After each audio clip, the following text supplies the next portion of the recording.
കെട്ടി വെച്ചോണ്ടാ ഞങ്ങൾ കടന്നതിന് കൂട്ടൊന്നുമില്ല, അതിനും കൂട്ടൊന്നുമില്ല. ബാത്റൂമിലോ പൊളിഞ്ഞ ബാത്റൂമിലാ ഞങ്ങളും പോകുന്നത്. നിങ്ങൾക്ക് ഈ പാമ്പുകൂട്ടിലല്ല നിങ്ങൾ കിടക്കണേ. നിങ്ങളുടെ ഈ കരച്ചിൽ നാളെ എനിക്ക് ചിരിയായിട്ട് മാറണം. ഓക്കെ, ഞാൻ പോവാ അടുത്ത വരവിന് വേണ്ടി. ആ വരവെന്ന് പറഞ്ഞാൽ നിങ്ങൾ ചിരിക്കുന്ന എനിക്ക് കാണും. പാമ്പ് കയറുന്ന ഓലപ്പുരയിൽ നിന്ന് ഒരു കാലം നഷ്ടപ്പെട്ട ഈ അമ്മയും ക്യാൻസർ ബാധിതയായ മകളെയും പുതിയ വീട്ടിലേക്ക് കൈ പിടിച്ച് കയറ്റുമ്പോൾ അതിലും വലിയ പുണ്യം ഉണ്ടെന്ന് ഞാൻ വിശ്വസിക്കുന്നില്ല. അങ്ങനെ നമ്മുടെ വീടിന്റെ പാല് തിളച്ചു അല്ലേ? ഞങ്ങൾക്ക് ഇങ്ങനെ ഒരു വീട്ടിൽ കിടക്കണമെന്ന് ഒരു സ്വപ്നം പോലെ ഞങ്ങൾ കണ്ടിട്ടില്ല. ചേച്ചി, ഞാൻ അറിഞ്ഞ കാര്യങ്ങളൊക്കെ അറിഞ്ഞു. നല്ല ബുദ്ധിമുട്ടില്ല. അമ്മയുടെ കാല് മുറിച്ചിട്ട് 4 മാസമായോ. ഇതിനകത്ത് പാമ്പ് കയറി, ഈയിടയ്ക്കും പാമ്പ് കയറി. ഞങ്ങൾ കിടക്കണം പറഞ്ഞു ബുദ്ധിമുട്ടുമ്പോൾ ഞങ്ങൾക്ക് സഹായമില്ലല്ലോ.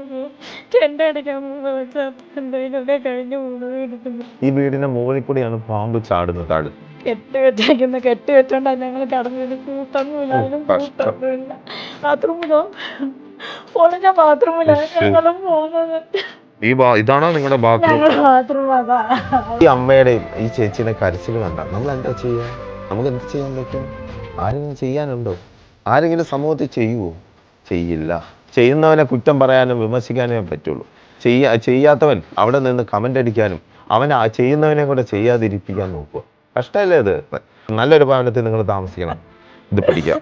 ഭക്ഷണ സാധനങ്ങളുണ്ട്. ഞാൻ പോവാ, വീട് പണിയെ കുറച്ച് താമസിക്കും. അതുവരെ നിങ്ങളെ സേഫ് ആക്കി മാറ്റാൻ വേണ്ടിയാണ് ഞാൻ ഉദ്ദേശിക്കുന്നത്. ഓക്കെ, നിങ്ങൾക്ക് ഈ പാമ്പുകൂട്ടിലല്ല നിങ്ങൾ കിടക്കണേ. നിങ്ങളുടെ ഈ കരച്ചിൽ നാളെ എനിക്ക് ചിരിയായിട്ട് മാറണം. ഓക്കെ, ഞാൻ പോവാ അടുത്ത വരവിന് വേണ്ടി.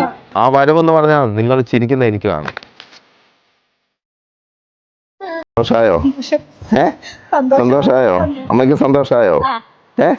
ഇത് എന്റെ അമ്മ കേട്ടോ. അമ്മയ്ക്ക് വീട് പണിതപ്പം എന്റെ അമ്മയെ കൊണ്ടുവരണമെന്ന് എനിക്ക് നിർബന്ധമായിരുന്നു. ഒരുപാട് സന്തോഷം. ഇനി വീട് തുറക്കാം.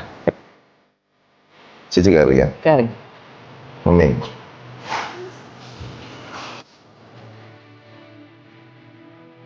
പറ്റി ശരിക്കും പറഞ്ഞ അന്ന് വന്നപ്പോൾ ഇവരോട് ഞാൻ സംസാരിക്കുമ്പോൾ ഇവര് മുകളിലേക്ക് നോക്കി കരയുവരും. കാരണം എപ്പോഴും പാമ്പ് താഴോട്ട് വീഴുന്നുണ്ട്. അത്രയും ബുദ്ധിമുട്ടി കരച്ചിൽ മാറി.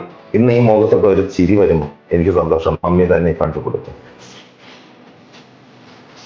ചേച്ചി രാത്രി പാമ്പുകളൊക്കെ ഉള്ള സ്ഥലങ്ങളിൽ പോയി ബാത്റൂമിൽ പോകുന്ന ഒരു അവസ്ഥയുണ്ടായിരുന്നു. അകത്ത് തന്നെ നല്ലൊരു ബാത്റൂം തന്നെ പണിത് കൊടുത്തു. പാമ്പില്ല.